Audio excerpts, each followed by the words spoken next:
Hello, আসসালামু আলাইকুম। সবাই কেমন আছেন? আশা করি সবাই ভালো আছেন। আলহামদুলিল্লাহ আমরাও ভালো আছি। আমার গাছটা দেখে আসলে মনটা অনেক খারাপ হয়ে গিয়েছে। আপনাদের সাথে শেয়ার করেছিলাম এই লাউ গাছটা, যে এটাতে মাশাআল্লাহ ভালোই লাউ এসেছিল। তো এটা আমার বাগান বিলাসের উপরে আর জবা গাছের উপরে উঠেছিল, তো মাচা ছিল না।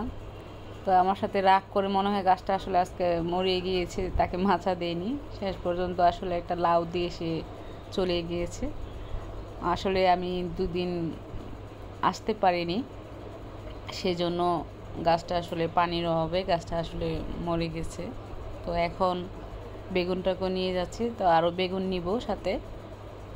আর আসলে এখন প্রচুর রোদ, এই রোদে আসলে সবজি ফল সব কিছুই আসলে রোদে শুকিয়ে যাচ্ছে, এরকম একটা অবস্থা। অনেক অতিরিক্ত তাপ, ছাদেও অতিরিক্ত তাপ, আসলে পানি দিয়েও আসলে হচ্ছে না। আর আমি তো রেগুলার আসতে পারছি না রোদের জন্য। তো এখানে একটা সিমের বিচি দিয়েছিলাম, আমার সিম গাছের বিচি এখানে ফেলেছি। তো ওটা দেখে এমনি এমনি হয়ে গিয়েছে, তো চিন্তা করলাম থাক, হয়েছে তো ভালো হয়েছে। এই যে আমার এখানে সিম গাছ, এটার পাশে এই যে বেগুন গাছ। তো এই বেগুন নিয়ে যাব। তো এই বেগুনটাও বড় হয়েছে। আর আসলে পানির কারণে বেগুন গাছ সবগুলোই কেমন জানি মরা মরা হয়ে আছে। তো পানিটা আসলে কন্টিনিউয়াস আমার হচ্ছে না, আমি দিতে পারছি না। এক হলো অনেক রোদ, আর আমার পানি দেওয়ার ব্যবস্থাটা একটু কঠিন, যে কারণে আমি রেগুলার আসলে দিতে পারি না। আপনাদের সাথে একদিন শেয়ার করব। আসলে সবাই পাইপ দিয়ে পানি দেয়, আমার আসলে বালতি দিয়ে দিতে হয়। তো এখানে আমার অনেক ড্রাম, অনেক গাছ, যে কারণে আমার বালতি দিয়ে টেনে টেনে পানিটা দেওয়াটা অনেক কষ্টসাধ্য হয়ে যায়। তারপরও আমার শখ, আসলে শখের কয় না, শখের তো তো আসে শেষ হয় না। শখ তো শখ মানুষের থাকে, তো এক একজনের এক এক রকমের শখ থাকে। তো বাগান করার শখটা আসলে সবারই থাকে কম বেশি। তো যাই হোক, আলহামদুলিল্লাহ আজকে এই বেগুন এগুলো নিয়ে মাছ দিয়ে রান্না করব। আর চিন্তা করছি লাউটাও নিয়েছি, সাথে কাঁচামরিচও নিব।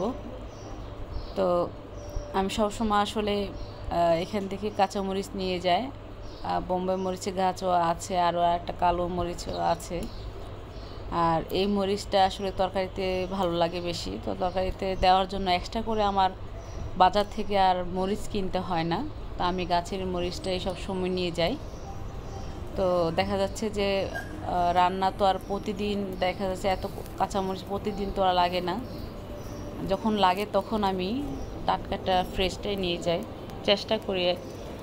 আসলে মানে হয়ে ওঠে না, আরও কিছু গাছ গরমকালে জন্য আমার রোপণ করতে হবে। আর মাশাআল্লাহ মরিচটা দেখে আসলে খুব ভালো লাগে। যখন গাছের জিনিস অল্প হোক, দেখতে খুব ভালো লাগে। যখন গাছ মানে ফলটা পরিপক্ত হয় আর দেখতে সুন্দর হয় আর ফ্রেশ হয়, মানে এটা আসলে আরও ভালো লাগে।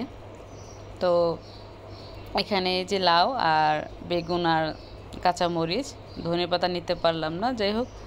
আর এটা হচ্ছে সজনে গাছ, আপনাদের সাথে শেয়ার করেছিলাম ওটা শর্ট ভিডিও, ফুলও দেখিয়েছি, সজনে নিয়েছি। তো ওইটার ভিডিওটা আপনাদের সাথে শেয়ার করতে পারিনি যেদিন সজনে নিয়েছিলাম। তো যাই হোক, গাছটা আমি সজনে নেওয়ার পর আমি ডালগুলো আবার কেটে দিয়েছি, যে বৃষ্টিতে সামনে আরও ফুল আসবে এই চিন্তা করে। আর এখানে বিলাতি ধনেপাতা গাছ, এটা আর বিচি হয়েছে গাছ, মানে এটাও প্রায় মানে মরে মরে যাচ্ছে এরকম, আর বিচি হয়ে পেকে বাতাসে কদিন পরে পড়ে যাবে, এটা গাছের গোড়ায় পড়ে আবার এখানে গাছ হবে। তো আমি চিন্তা করলাম যে না, কিছু বীজ আলাদা করে একটা ট্রেতে আলাদা করে আমি মাটি দিয়ে ওখানে আবার রোপণ করি। তো যে কাজ সেটাই করলাম। সেটা হলো যে এটাতে পানি বেশি করে দিয়ে মাটিটাকে একটু ভিজিয়ে স্যাঁতস্যাঁতে করেছি। আর স্যাঁতস্যাঁতে জায়গাতে একটু গোবর মিক্স করে মাটিটার সাথে দিলে এই বীজটা খুব দ্রুত উঠে যাবে।